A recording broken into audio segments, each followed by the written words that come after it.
Alright, video game warriors, welcome back to our Soul Reaver 2 Remastered 100% walkthrough. Hopefully you're doing alright. This is episode 2, let's get cracking. We've got the Dark Forge to work our way through, or what I like to call the first dungeon. So let's get smashing through that. We have got some weapons that we need to use to work our way towards an achievement.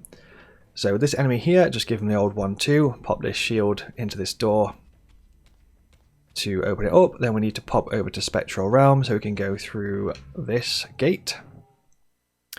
And we've got two weapons that we need to look out for in this dungeon, which will progress us towards that achievement for defeating all the enemies using different weapons, or defeating an enemy using every weapon in the game. So in here, I think there's some kind of staff, and possibly another weapon as well. So we're just going to grab some souls here and then go into the physical realm. And this dungeon is kind of like the sort of like puzzles of Soul Reaver 2. So we've got quite a few puzzles to do and things to figure out as we go. So in terms of the weapons, I think this enemy has one here, so it's a short sword.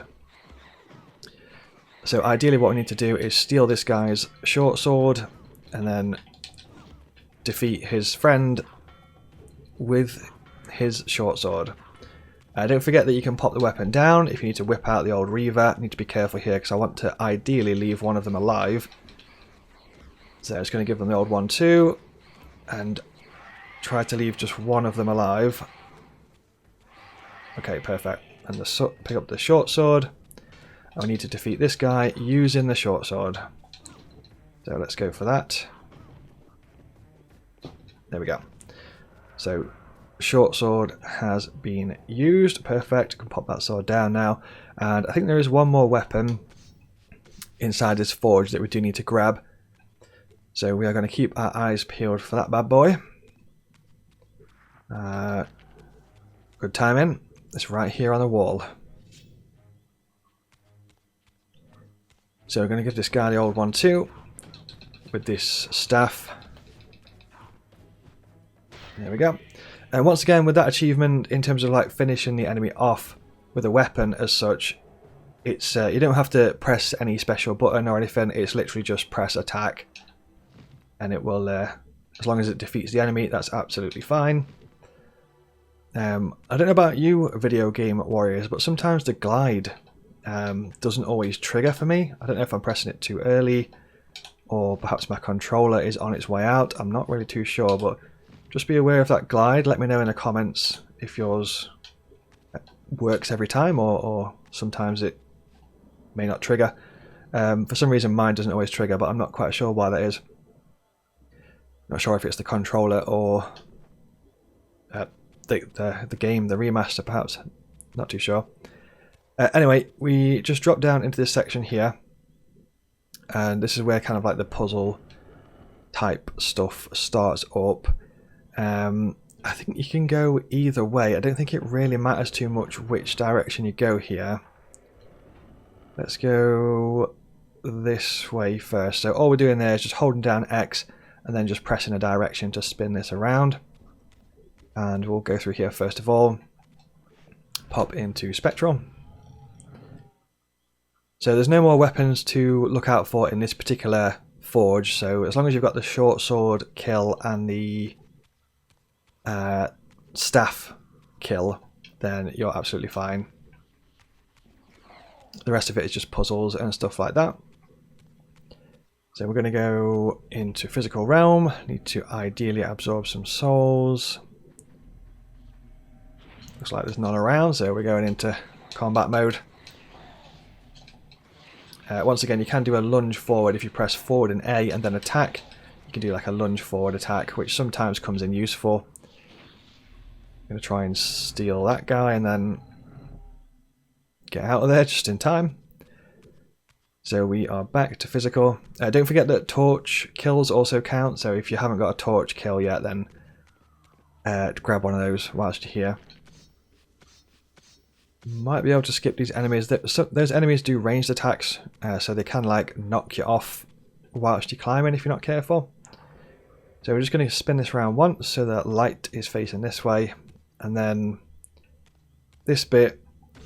Remember the first time that I played this, it took me absolutely ages because it's really difficult to see this block here, but on this remaster I think they've made it like a little bit shiny, like it's got like a shine to it or like a glint. But you just pull that across and it basically creates a bridge for you there so you can get across. Once again, this bit, I was stuck on this bit for a long time, but all you do is go into manual aim using hold down right trigger, then you hold down Y to start your projectile shot, then you aim up, then release Y to shoot a projectile. I think I was going to mention that on a previous episode, but forgot. So just turn this a couple of times so it's facing that way. But yeah, we get access to projectiles as well, which we unlocked in Soul Reaver 1. So once again for that you just hold down right trigger, then hold down Y, then aim wherever, then let go of Y, and that will shoot the projectile. And that bit can be a little bit tricky because it's not really too obvious as to what you're supposed to do there. On this bit, I think all you do is just sort of like flick that towards the right 2 times, and that's basically it. Creates light, so light is shining down here, so we just drop down and we'll work our way back to that bit in just a sec. In terms of that side of the dungeon, it's pretty much done, so just flick this bad boy on the opposite direction. There we go. Let me know in the comments as well how you're getting on with Soul Reaver 2. Hopefully you're enjoying your playthrough. Have you played Soul Reaver 1 first, or have you just gone straight into Soul Reaver 2? Let me know how you're getting on with it and stuff. Just going to go Spectral here. I don't think we need to fight those enemies whatsoever. But yeah, let me know. Do you prefer Soul Reaver 1? Do you prefer Soul Reaver 2? Do you have a favourite? Do you love them both equally? Let's get a move on because we've got to also complete this in under 6 hours. So I think we can probably steal a soul somewhere here. Yeah, let's grab that. We just got an achievement, Harvester of Souls, feed yourself 30 times. So that's the achievement for just Raziel just manually feeding on souls. Don't forget we also have to get 30 souls absorbed into the Reaver as well. But once again, I wouldn't worry too much about that achievement because you'll probably just grab it anyway because the Reaver just obliterates enemies as you play through. So I've got like a fear of the glide not working. Sometimes it doesn't work for me, which can be devastating at certain times. Please work, glide. There we go. And you'll probably notice there's not any block puzzles in Soul Reaver 2. So in Soul Reaver 1 there is a lot of block puzzles, but in Soul Reaver 2 they decided against it, I think. Let's give this guy the odd one too. Don't forget you can double tap B to whip out the Reaver. But yeah, let me know, are you a fan of block puzzles or not a fan of block puzzles? Did you enjoy them in Soul Reaver 1? Did you hate them in Soul Reaver 1? Let me know. This bit, once again, I don't think I got stuck on this for quite some time.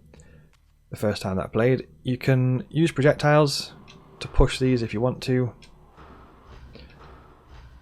So we push that to, I think it's roughly around there, maybe one back. And then again, we do the same kind of thing we did in the previous room where you manually aim up, shoot this thing at the top. There we go. That's the light in. And then we flick this twice towards that kind of like just circle sun up there. I quite enjoy puzzles, to be totally fair, in video games, but I'm a massive fan of Legend of Zelda. So, you know, I love playing through dungeons with, you know, loads of puzzles in them and working out how to get through them. This bit here, you just high jump up to this broken column. That's all there is to it. The glide didn't work. I knew it was going to happen at some point, and it's not worked again.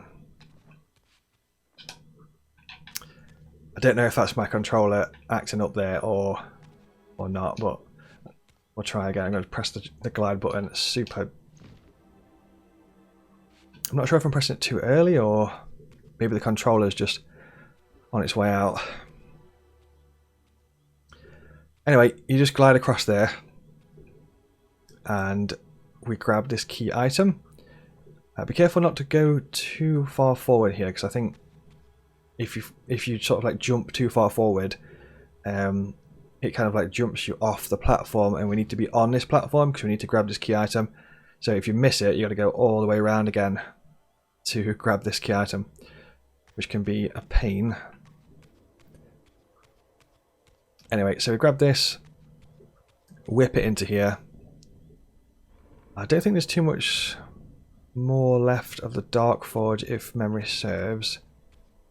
And then we just pop this plate into the sort of like far side of this room. But yeah, I am a fan of puzzles. I've played Zelda since like the first Zelda, so I've always really enjoyed them. Let me know as well in the comments if you are a fan of Legend of Zelda as well. Do you play a lot of the Zelda games, or have you played most of the games in the series, or are you not a fan of Zelda? I'm going to go ahead and skip this. Basically, that's just activating this Dark Forge power. Then we get a cutscene here. This is basically just the Reaver takes control and it absorbs the dark power in this forge. We get an achievement for that as well. So now I've got access to the Dark Reaver, and this is where the Elemental Reavers come in. So I actually think it was cut content from Soul Reaver 1, because I think the idea was that they was gonna put Elemental Reavers in Soul Reaver 1. They did actually put one Elemental Reaver, which was the Fire Reaver, but I think they cut out all the other elements.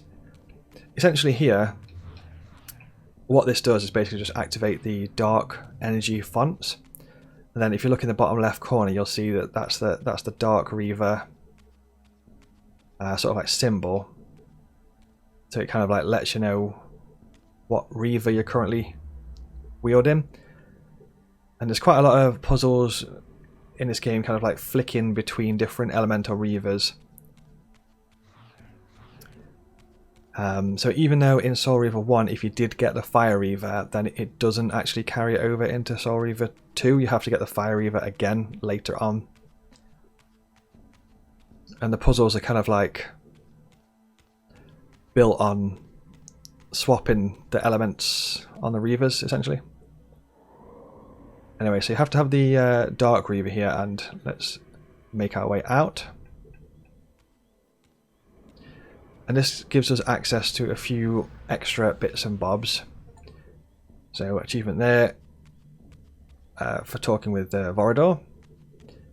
Nothing too much more in this area, I don't think. I think it's just a case of kind of working our way back. Don't forget the swamp will slow you down dramatically. And you also have to work your way towards that feed the Reaver 30 times. So if you still need that, then, you know, just give a few enemies the old one too. I wouldn't spend too long doing that, because once again we've got to work our way towards completing the game in under 6 hours, so we have to be quite speedy whilst doing that. So we're gonna swim back through here. You'll see this place many times during your playthrough. We have to go through here a lot. It's kind of like going backwards and forwards between different places, and this place kind of like serves as like the middle ground between all the places. So we're going to swim on up.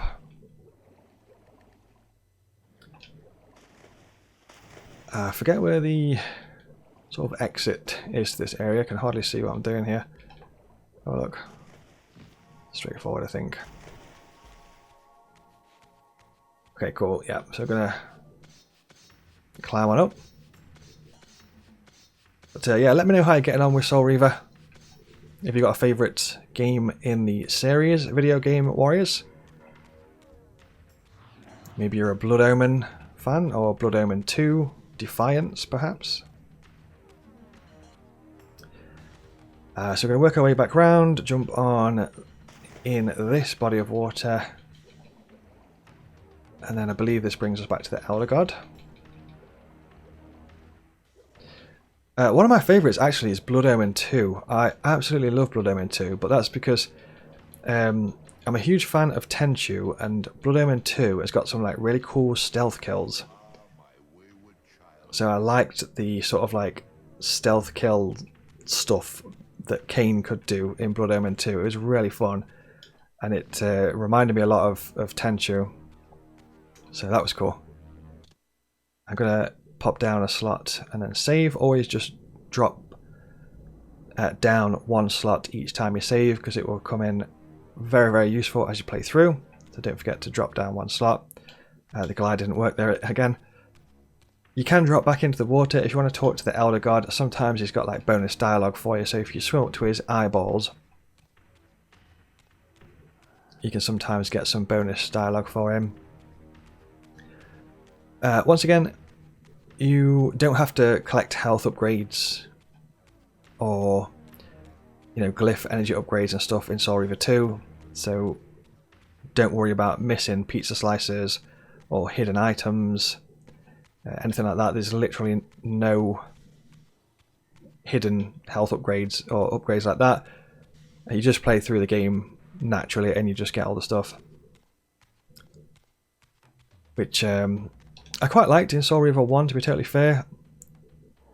I feel like Soul Reaver 1 had a little bit more to explore. I quite liked, for example, like one of the main examples of this is the Human Citadel, where you could go to the Human Citadel in Soul Reaver 1 and you didn't really need to go there if you don't want to, but it's just like an extra place. And I feel like it just adds to the game. It just kind of like builds the world of Nosgoth, and I thought that was really cool. That also reminds me, I don't know if anyone played a game called Nosgoth, which was a PvP Steam game that was probably, I think they only had it online for maybe like a year and then they shut it down. But I used to play a lot of hours of Nosgoth. It was a 5 versus 5 PvP Legacy of Kain game, where you could play as a vampire or a vampire hunter. And each vampire would have their own different, like, unique abilities, and the abilities would be pulled from the clans. So you could play as like, you know, you could have like vampires that could fly. There was other ones as well. I can't remember all the abilities. I think I played as a vampire mostly that had like a magical orb that you could shoot like a magical orb, and it did like area of effect damage, which was really powerful. But yeah, that game got shut down, unfortunately. I'm assuming that it cost more money to keep it online than it actually made, so obviously if that's the case, then they'll probably shut it down. So nothing too crazy in this area. It's just, it is literally just backtracking back to the start of the game. But yeah, let me know if you played Nosgoth on Steam as well. It was really fun. And obviously the Vampire Hunters also had their unique abilities as well. It's been a long time since I played it, so I can't remember exactly what all the abilities were, but you had like one Vampire Hunter that had like, he was like the explosives guy, and you could you know, plant bombs and stuff, and or throw explosives or something. And then you had, you know, Raziel's clan had wings, so you could do like swooping you know, swooping winged attacks, which was really fun. Really, really fun. So other than that, there's not too much more here. Don't forget you have to kick an enemy into water, so if you still need to do that, then feel free to you know, boot one of these into the water here. We are going to pop a cheeky save. Once again, I've got that fear of the glide button not working. I don't know why it doesn't work sometimes for me. So we're going to head over to the save slot and then pop a slot down and save over that. Let's have a look. This one here. There we go. Also, Video Game Warriors, if you are enjoying this video and you like this series, then don't forget to pop this video a like. It massively helps out. Very much so. I appreciate it very much. Thank you. And subscribe if you enjoy the content on the channel. Video game guides, boss guides. I do beginner's guides. Covered hundreds and hundreds of different games. So feel free to check those videos out if you want some more game guides. Also, Video Game Warriors, I am releasing my own video game on Steam. I taught myself how to make video games in 2024. The game is called Loki the Lynx. It is a platformer collectathon. So if you are into platformer collectathons, then definitely go check that game out on Steam. You can wishlist it on Steam as well if it is your thing. So here, all we have done really is just made our way back to the start of the game, whip out the Dark Reaver, whack it into this door. We now have access to this forge. There are some energy fonts knocking about, so if you don't have the Dark Reaver with you currently, then I believe there's a dark font just over there on the cliff. So head over there and grab that dark font if you do need it. And next we have the Light Forge. But other than that, Video Game Warriors, I think we will wrap up this episode here. Thank you very much for watching, and I'll see you in the next episode.